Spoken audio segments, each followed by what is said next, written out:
Oral health का सच।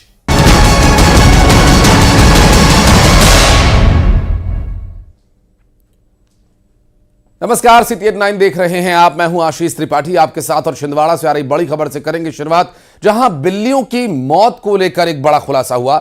जांच में 2 बिल्लियों में बर्ड फ्लू पाया गया। जिले भर में बिल्लियों की मौत का आंकड़ा बढ़ा है और ऐसे में बिल्लियों की मौत को लेकर प्रशासन बेहद गंभीर है।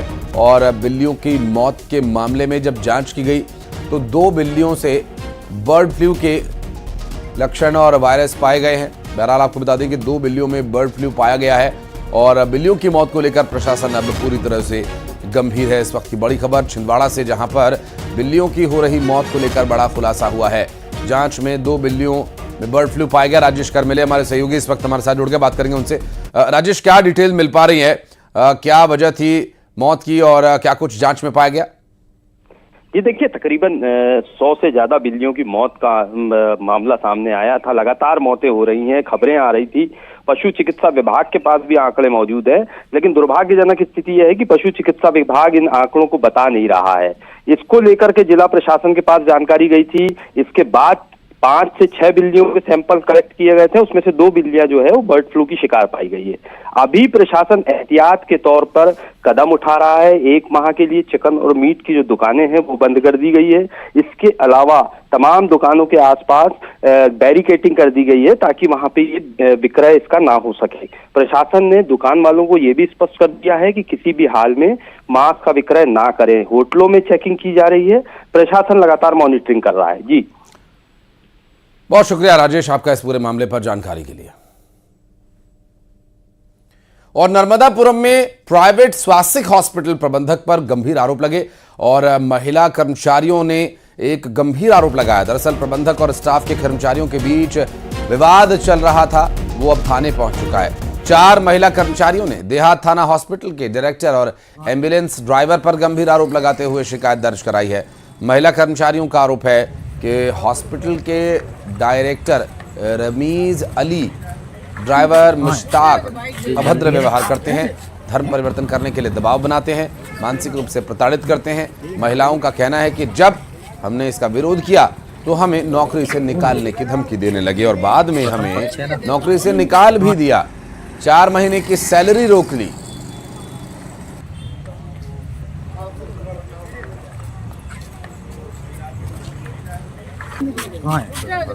जल्दी है ना।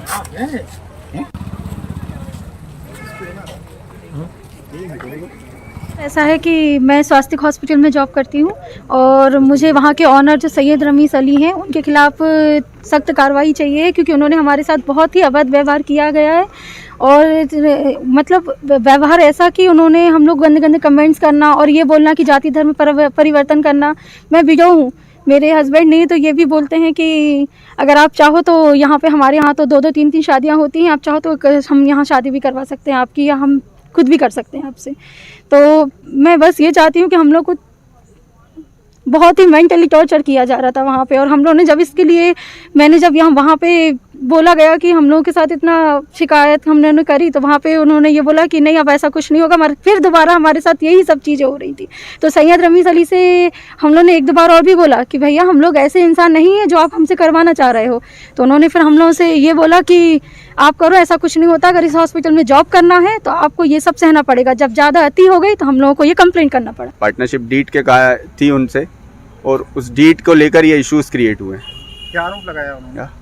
उन्होंने कोई आरोप नहीं लगाया। उन्होंने तो मुझे कोई इससे कुछ वो नहीं किया, बट उन्होंने 4 लोगों को उनकी तरफ करके और ये जो भी आरोप लगाए ये निराधार है।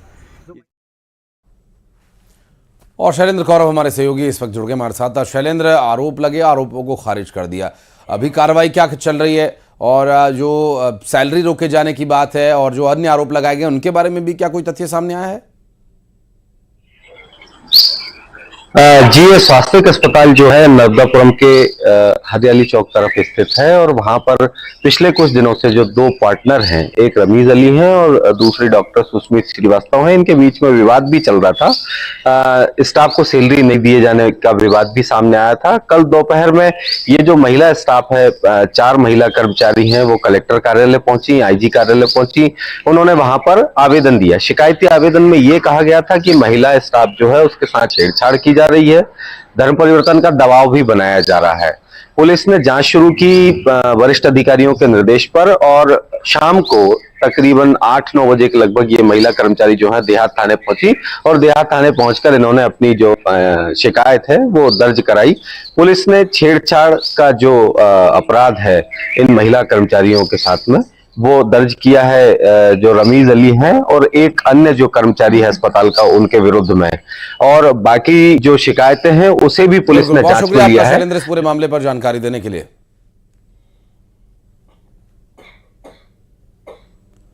और बड़ी खबर ग्वालियर से, जहां जीवाजी यूनिवर्सिटी में रैगिंग का एक मामला सामने आया। यहां सीनियर छात्रों पर जूनियर छात्र के साथ मारपीट करने का आरोप लगा। बताया जा रहा है कि सीनियर छात्रों ने जूनियर छात्र के कपड़े उतारकर डांस न करने पर उसकी पिटाई कर दी। इसके बाद पीड़ित छात्र ने एचओडी से इस मामले की शिकायत की है।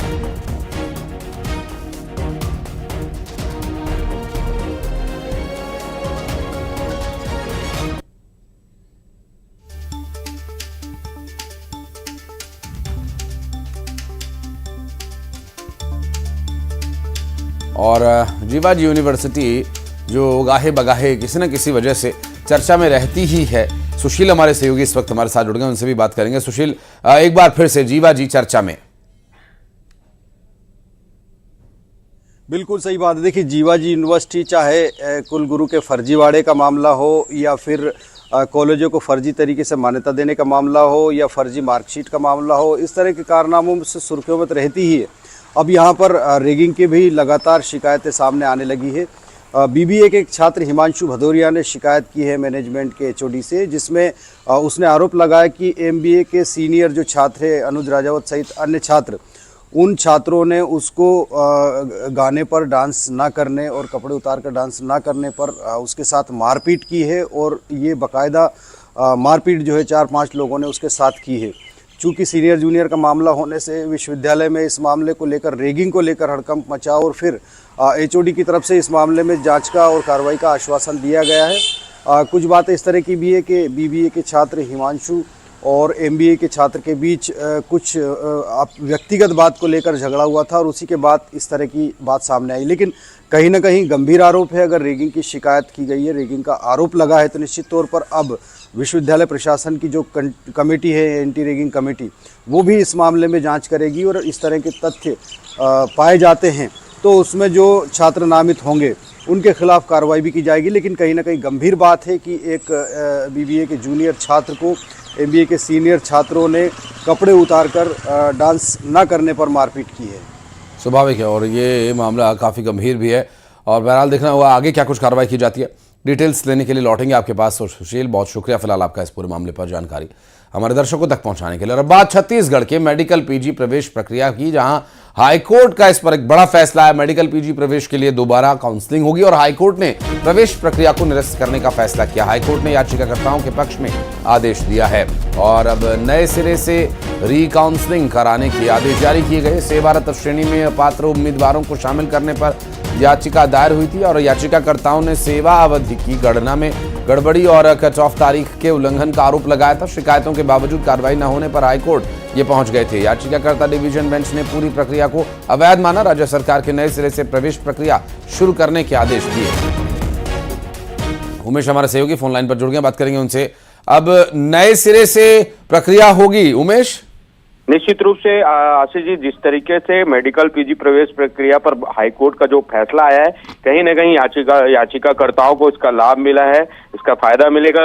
चूंकि याचिकाकर्ताओं ने सेवा अवधि की गणना में गड़बड़ी और कट ऑफ तारीख के उल्लंघन का आरोप लगाया था, जिस पर हाई कोर्ट में एक याचिका लगाई थी। इस पूरे मामले पर डिवीजन बेंच ने पूरी प्रक्रिया को अवैध मानते हुए राज्य सरकार को नए सिरे से प्रवेश प्रक्रिया संचालित करने के निर्देश दिए हैं। अब मेडिकल पीजी प्रवेश के लिए जो दोबारा यहाँ पर काउंसलिंग होगी, तो निश्चित रूप से कहा जा सकता है पीजी प्रवेश प्रक्रिया पर एक बड़ी जो है फैसला जो है हाई कोर्ट का आया है। इस पे अब नए सिरे से जो है रिकाउंसलिंग कराने निर्देश भी जारी किए गए। सभी प्रभावित उम्मीदवारों को इसका लाभ मिलेगा। बहुत शुक्रिया उमेश आपका इस पूरे मामले पर जानकारी देने के लिए। और रायपुर में कांग्रेस पार्टी के छत्तीसगढ़ के प्रदेश अध्यक्ष दीपक बैज के घर की रेकी की गई है, ऐसा आरोप उन्होंने लगाया। प्रदेश कांग्रेस के अध्यक्ष दीपक बैज और कार्यकर्ताओं ने दंतेवाड़ा पुलिस पर आरोप लगाया कि दीपक बैज के घर की रेकी करते हुए दंतेवाड़ा के इंस्पेक्टर और 3 पुलिस कर्मचारियों को पकड़ा गया। दीपक बैज ने दबाव बनाने का भी आरोप लगाया और सरकार पर जासूसी करवाने का भी। दीपक बैज ने कहा कि विधानसभा में ये मुद्दा उठाएंगे कि पीसीसी प्रेसिडेंट के घर, प्रदेश अध्यक्ष के, प्रदेश कांग्रेस अध्यक्ष के घर में रेकी करेंगे। रात को 12 बजे से लेकर अभी 12 बजे तक 24 घंटा रेकी कर रहे हैं। इसका मतलब क्या है? कौन जिम्मेदार है इसका? बोले सर, हम तो चाह रहे हैं अगर सरकार में थोड़ी बहुत अगर मानसिकता है तो इस पे कार्रवाई करना चाहिए, जांच होनी चाहिए। सवाल कल भी विधानसभा उठेगी इस मसले को लेकर कल भी विधानसभा में मामला उठाएंगे और कल फीसी होगा, फीसी में भी मामला। युगल हमारे सहयोगी इस वक्त हमारे साथ जुड़ गए। युगल, ये जासूसी का नया राग क्या है? जी बिल्कुल, देखिए पीसीसी चीफ दीपक बैज ने एक गाड़ी में, दंतेवाड़ा की जो पासिंग गाड़ी है CG-18, उस गाड़ी में 3 पुलिस के अधिकारी कर्मचारी बैठे थे, उसे पकड़ा है और उसके बाद उन्होंने कई सवाल खड़े किए हैं और सीधा सीधा राज्य सरकार पर दबाव का आरोप लगाया है। साथ ही साथ जासूसी करने का आरोप भी उन्होंने लगाया है। मैं आता हूं आपके पास। युगल, हमारे साथ अमित चिमनानी जी जुड़ गए हैं बीजेपी से, उनका एक रिएक्शन ले लेते हैं। अमित भाई, बहुत स्वागत है आपका। और दीपक बैज कह रहे हैं कि उनके मकान की रेकी हो रही है, उनकी जासूसी करवाई जा रही है। विधानसभा में अब मुद्दा उठेगा ये? देखिए, दीपक बैज जी रोज एक नया आरोप लगा रहे हैं और ऐसा लगता है कि हार की हताशा बहुत ज्यादा बढ़ गई है। उनके खुद के नेताओं ने उनसे कहा है कि नैतिकता के आधार पर उन्होंने अब तक इस्तीफा क्यों नहीं दिया, तो लगता है उससे कहीं ना कहीं उनका मन विचलित होगा और कभी जांच एजेंसियों की बात, कभी रेकी की बात, कभी कोई और विषय। सवाल यह है कि कांग्रेस जो हार पे हार हासिल कर रही है उसके लिए मंथन करे और फिर से उठने का कोशिश करे। रोज नए आरोप लगाने से मीडिया की सुर्खियों में कोई बना नहीं रहेगा, जनता सब समझती है और किसी प्रकार की कोई सिंपैथी इनको इन बातों से मिलने वाली नहीं। हमारे साथ धनंजय ठाकुर भी हैं कांग्रेस पार्टी के। धनंजय जी, बहुत स्वागत है। और अमित भाई भी बात कह रहे हैं और ये बात बीजेपी के और भी रिएक्शंस में आई है कि इस तरह के आरोप लगाने से सुर्खियों में बने रहना ये ठीक नहीं है।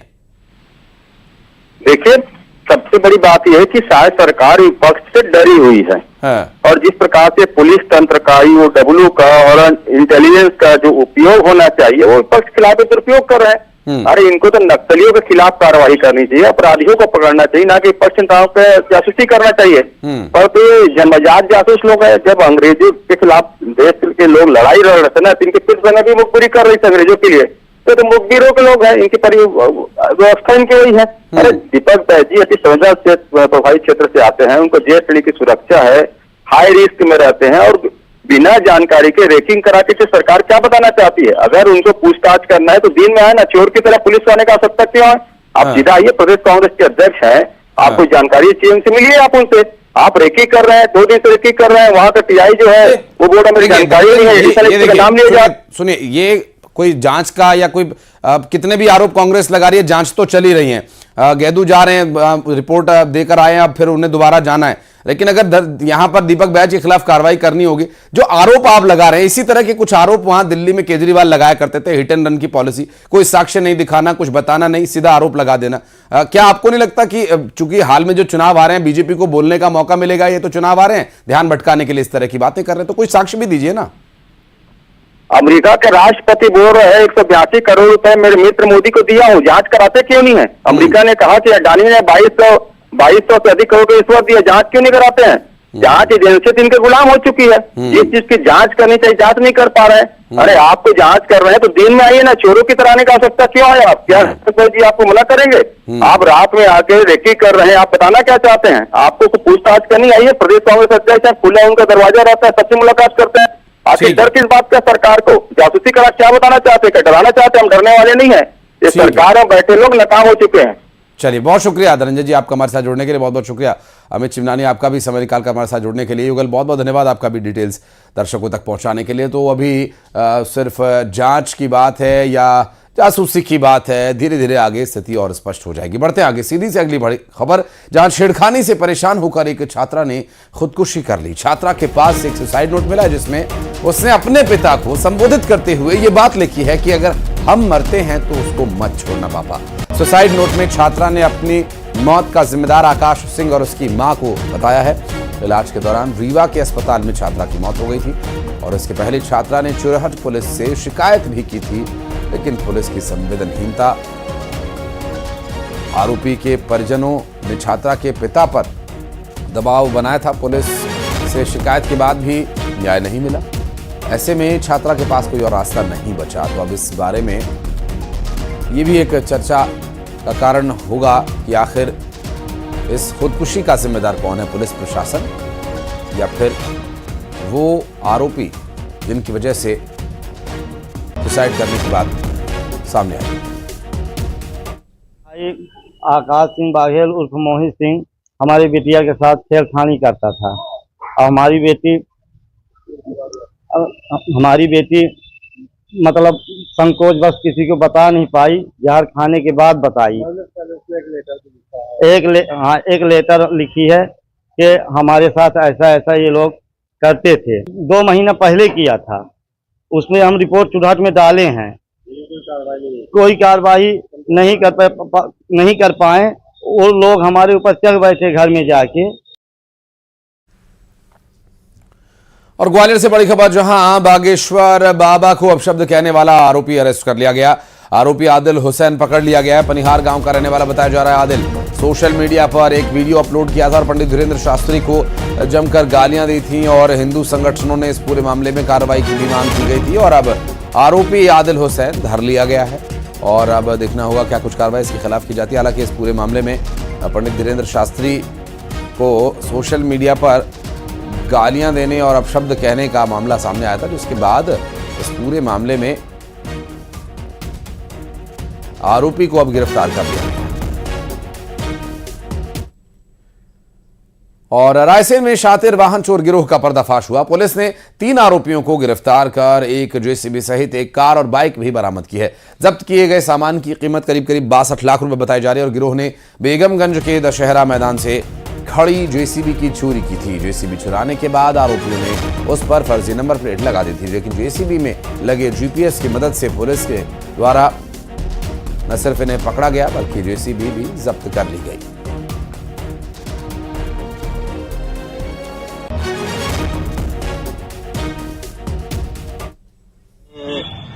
पुलिस ने घेराबंदी की और उसके बाद में इनको राहतगढ़ रोड से जेसीबी लेकर भागते हुए पकड़ा है। इनके कब्जे से एक जेसीबी, 3 मोबाइल जो इन्होंने जीपीएस सिस्टम उसमें लगा हुआ था वो निकाल दिया था, वो भी बरामद हो गया है। एक बोलेरो गाड़ी, एक मोटरसाइकिल, 2 फर्जी नंबर प्लेट और एक ओरिजिनल नंबर प्लेट। इसकी ऐसा करीब 62 लाख रुपए कीमत का इनका माल बरामद हो गया है।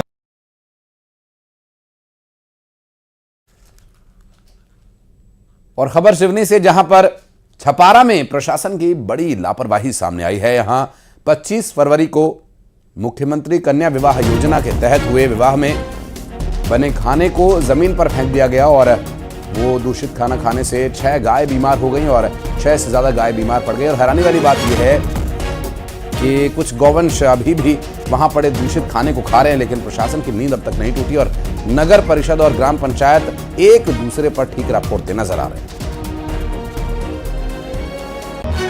कुछ दिनों पहले कोई प्रोग्राम हुआ था, उसमें जो खाना बच गया था उसको बाहर फेंक दिया गया था वैसे ही, तो जानवरों ने उसका भक्षण कर लिया है और उसमें से 2 जानवर की मृत्यु हो गई है और 2 जानवर अभी बहुत गंभीर अवस्था में हैं, उनका उपचार हमारे द्वारा किया गया है और कुल 14 जानवर ऐसे हैं जो अभी तो ठीक है लेकिन उनको फिर भी उपचार की आवश्यकता है। कार्यक्रम के पहले और कार्यक्रम के बाद साफ सफाई, पानी, शौचालय, ये समस्त जवाबदारी नगर पंचायत छपारा को दी गई थी। तो मुझे ज्ञात हुआ है कि कुछ अवशेष भोजन के खाने से ऐसा जानकारी लगी है, कुछ गाय की मृत्यु हुई है, कुछ गाय बीमार हैं। हमको ऐसी शिकायत अगर भी प्राप्त हो जाती है तो हम उनको एक नोटिस जारी करेंगे और जो नियमानुसार कार्रवाई होगी, अभी उनको हमने भुगतान भी नहीं किया है और यदि ऐसा पाया जाता है कि उनके द्वारा गलती की गई तो उनके विरुद्ध कार्रवाई प्रस्तावित करेंगे। सर यहाँ पे क्या मुख्यमंत्री कन्यादान योजना में शादी हुई, यहाँ पे खाना फेंक के चले गए इन लोग और गड़ाई नहीं, यहाँ पे पूरे जानवर मर रहे हैं। मेरे भी 2 जानवर खत्म हो गए और पता नहीं ये बीमार पड़े हुए यहाँ पे।